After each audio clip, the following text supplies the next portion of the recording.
Thought I'd come to you today and make a little different video. I've had a couple people ask me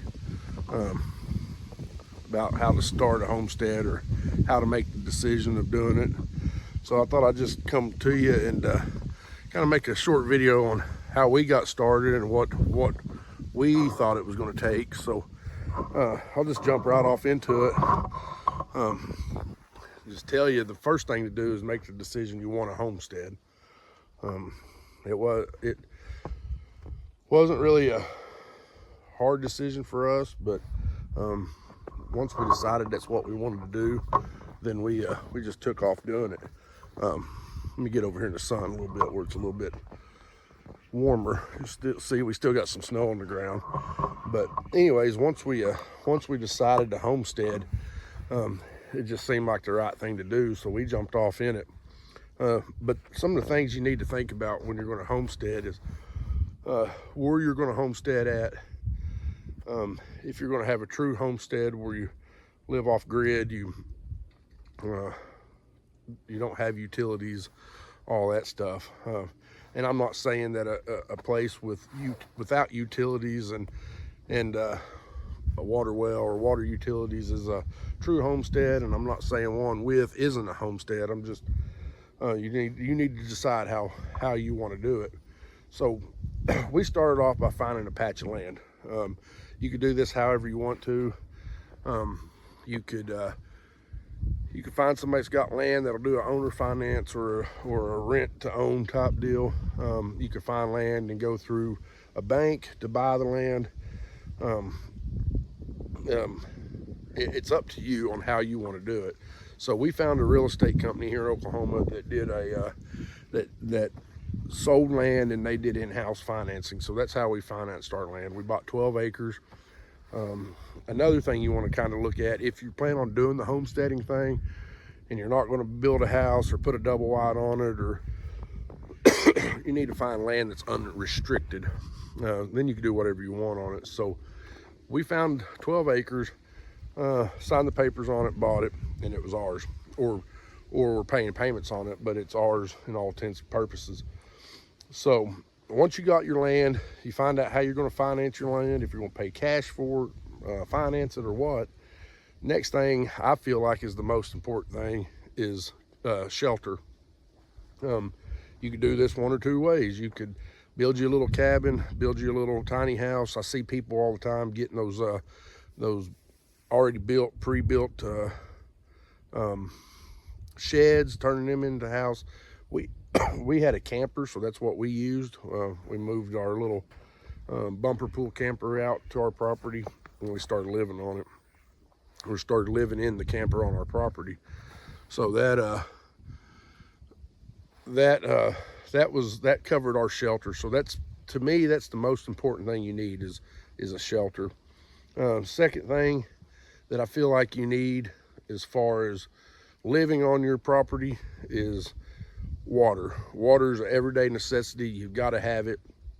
I'll turn you around here and show you that we have a water well now.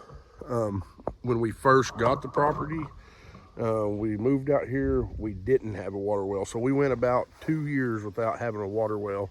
So what we did is we bought, I'll take you over here, show you what we did. We bought IBC totes, food grade IBC totes, and that's what we used for our water.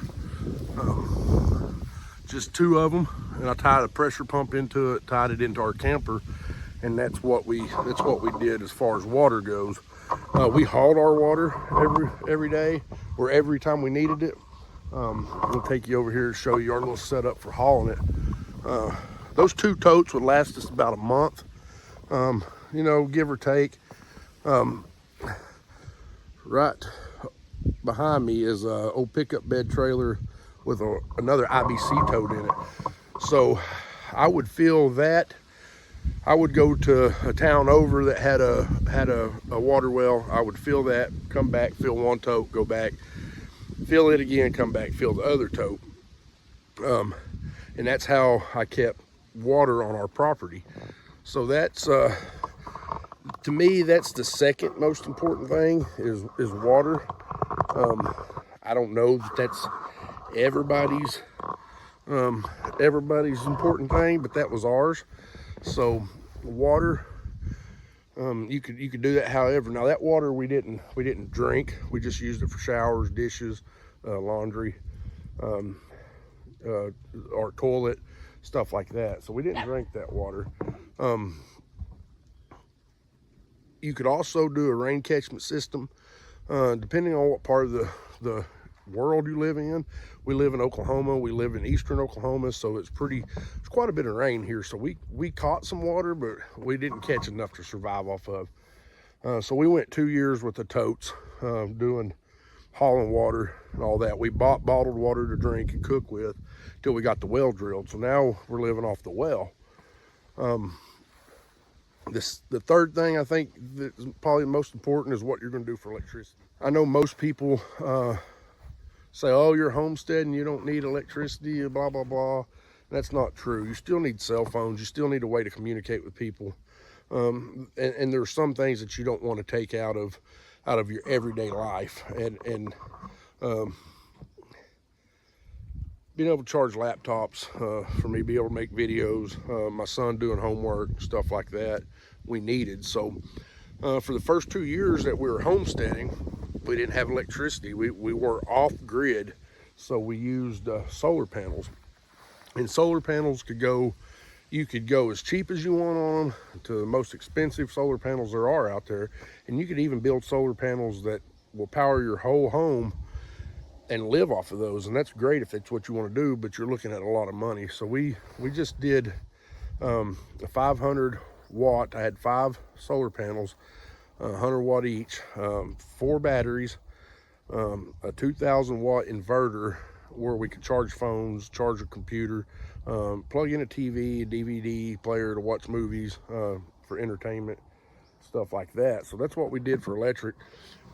And then a generator. We had a 9,000 watt generator that lasted us our first year. It went out on us, so we had to buy another one. I bought a 13,000 watt, and that's what we run off of during the summer. And with electric being said, that's what you got to consider. Are you going to try to run air conditioners off of it? During the winter, it's cold. Are you going to try to run a furnace off of it? So during the winter was tough for us, but we use propane heaters.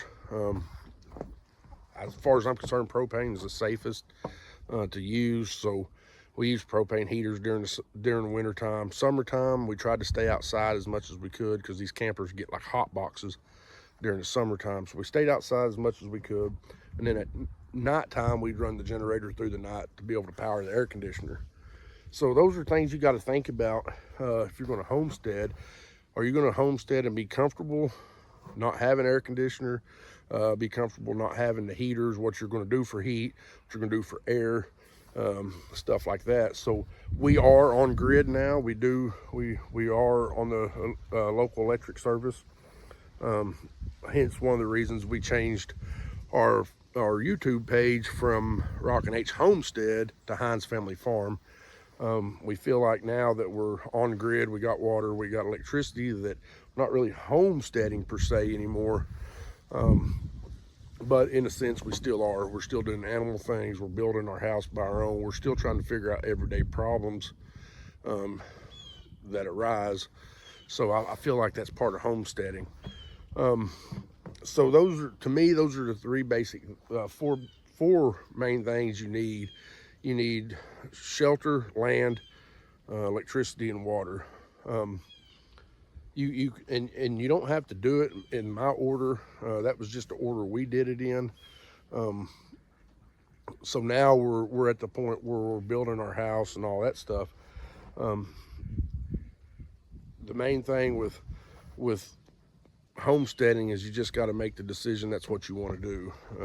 You could talk about it all day long, but and it sounds nice, and a lot of people want to do it until they get involved in it, and it's hard work. It's a lot of hard work every day. So we used to joke the first year we was here, we spent one day solving a problem, and we would solve that problem, and the next day we'd have to fix it again. So homesteading it's very rewarding because you figure out a lot of problems. I knew nothing about solar. I figured out how to make that work. It's not the best solar system, but it got us by. So like I said, guys, the biggest deal is just deciding that's what you want to do, the reasons you want to do it. We wanted to get off of that corporate lifestyle, I guess you would say, where kind of where we were being managed by everyday life. So we wanted to get off of it, live on our own, do our own thing, and kind of get to enjoy the fruits of our labor every day. So we went and found the land. We financed ours. You don't have to do that. I will say that if you finance yours, you can almost find a patch of land, finance it for cheaper than what you could pay bills and all that stuff throughout the year. Now you've got to make things work, like building our house. We're trying to go without making a house payment, having a house payment, so where we're just paying for our land, our house will be free and clear and stuff like that. So guys, it's a very rewarding deal, and I think that a lot of people will enjoy it if they ever get out of their comfort zone and just take off and do it. Like I said, I never ran a lot of heavy equipment, and I've learned how to run some since we've been here. It's a learning process, and you get to learn as you go. So that to me was the most rewarding thing. We haven't been able to do a garden yet. We haven't been able to raise our own beef yet like we wanted to, because I will tell you, homesteading, it's good to think about all that stuff you want to do, but like I said, it's not just let's go move to some property. It's not let's just go move to some property and set up camp and start homesteading. It's you got to figure things out. So, but guys, that's our way. That's how we did it. We started with land, and then we started our second was shelter, and then a water source, and then electricity. And like I said, all that stuff has different variations on how you could do it. You could haul water permanently if that's what you decide to do. You could use solar and generators if that's what you decide to do, if you want to stay completely off grid. You could build you a cabin, get you a storage shed, get you one of those Connex container boxes, make it a house, get you an RV, build you a big fancy mansion. The sky's the limit when you're homesteading. That's the joy of homesteading. It's your homestead. You do what you want with it. So, but anyways, guys, I appreciate all the support. We hit 50 subscribers yesterday. I'd really like to get to that 100 mark. So, like I said, I appreciate the support. If you don't mind, like and share our content. Subscribe, comment on it. Let us know what you want to see. And as always, we'll see you around.